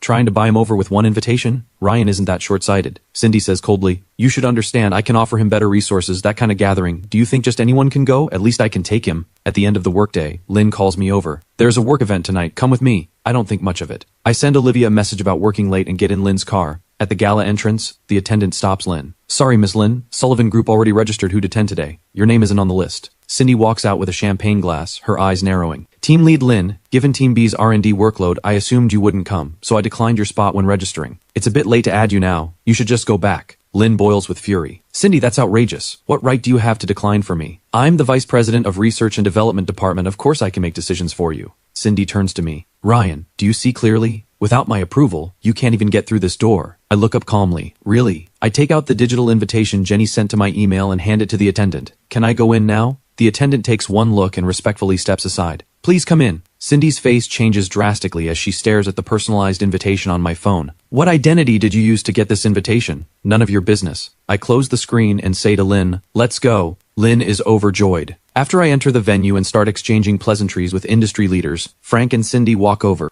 Some senior executives, seeing Frank, immediately crowd around him. Mr. Frank, when exactly will Dr. Ray make an appearance? We'd love to consult him. Frank basks in the attention, feigning modesty. Today I'm just accompanying my fiancé. Cindy uses the opportunity to network. Lynn is pushed to the margins, whispering to me, Jenny will be here later. Don't be shy. Be bold and go offer a toast. So many people want to meet her. My mouth twitches. I'll introduce you later. Lynn takes it as bragging. Just then, there's a commotion at the entrance. Jenny has arrived. Frank confidently adjusts his suit and walks toward me. Ryan, do you need me to introduce you to Director Jenny? Cindy chimes in with sarcasm. You think Jenny is the type who falls for looks? Countless handsome men have approached her, and she's been unmoved by all of them. Don't overestimate your charm. This is before he can finish. Jenny sweeps past them like a gust of wind. Under the entire room's shocked gaze, she rushes excitedly up to me. Boss, what are you doing here? The scene plunges the room into dead silence. Frank's extended hand freezes in midair, his smile not having time to fade before it freezes into ridiculous horror. Cindy is even more dumbfounded, nearly dropping her champagne glass. Director Jenny, are you mistaken? Frank stammers. He's Ryan, just a nobody in our family. Jenny doesn't even acknowledge him, her eyes blazing only at me. Boss, I sent dozens of emails asking you to attend, and you always said you were busy. Turns out you came on an incognito visit. I smile helplessly. I'm here with a leader on some private business. Boss? Cindy shrieks, her voice cracking. Jenny, you call him boss? Isn't he that kept man Ryan with a thug wife? Jenny turns coldly, her eyes like knives. Miss Cindy, watch yourself. Standing before you is the technical genius your Sullivan Group has been desperately seeking, and the legendary Dr. Ray who has never appeared in public. A suppressed gasp ripples through the crowd. Impossible! Frank completely loses composure, pointing at me and roaring. Dr. Ray has clearly been in contact with my mom all this time. How could he be this illegitimate son? Ryan, what did you offer Jenny to make her come with you? I step forward, looking at him coldly. Frank, you stole Mrs. Lockwood's phone to send emails. Did you really think I wouldn't know? The line, I only serve the Lockwood family. Didn't you just receive that? Frank's face turns instantly pale. His legs give way, and he collapses to the floor. Cindy sways unsteadily. He looks at me, his eyes filled with regret and absurdity. He'd always thought I was struggling in the mud, so he tried to humiliate me with 50,000 yuan. But in a blink, I've become the god he must look up to. Just then, a commotion erupts at the door.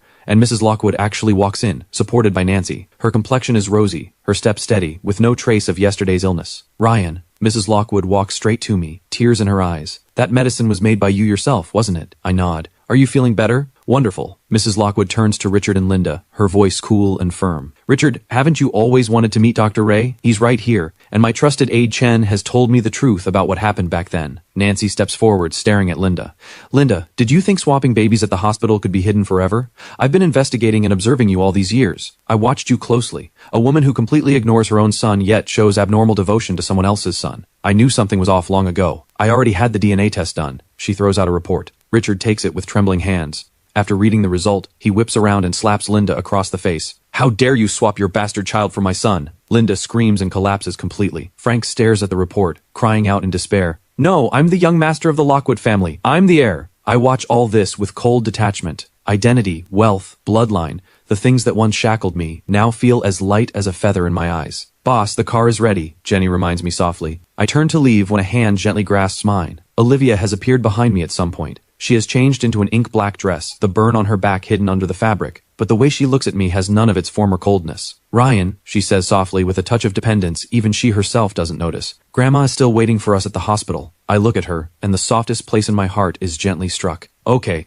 let's go home. As we walk out of the banquet hall, Cindy rushes out, tearful and pitiful. Ryan, I was wrong. Can we go back to how we were in college? My steps don't slow. Without turning my head, I leave a single line. Cindy, you once said an illegitimate son and a thug make a perfect match. I think you and Frank, as he is now, are truly the perfect match. Behind me are Cindy's hopeless sobs, and ahead is the dazzling Haicheng City night. In the car, Olivia suddenly asks, when are you going to return that neuroscience book to me? I raise an eyebrow at her. Are you interrogating me, Miss Sullivan? She turns her face toward the window, her ears slightly red. I'm worried that if you, Dr. Ray, ever leave one day, Grandma will tear Sullivan Group apart. I laugh helplessly and casually wrap my arm around her shoulders. This time she doesn't pull away. Relax, the contract hasn't expired yet. Besides, I haven't officially become your husband yet. 3 months later, on the day the Alzheimer's clinical drug is successfully developed, Haicheng City has its first autumn rain. When I come out of the lab, I see Olivia standing at the entrance, holding a black umbrella, wearing that ink-black dress I've seen so many times. She seems to have been waiting a long time, with fine raindrops clinging to the tips of her hair. Grandma asked me to pick you up, she says, still in that flat tone. But I can now see a hint of something different on that usually expressionless face. Her ears are red again. I walk over and naturally take the umbrella, pulling her under it with me. Miss Sullivan herself coming to pick me up, I'm flattered. She glances at me, says nothing, but doesn't pull away.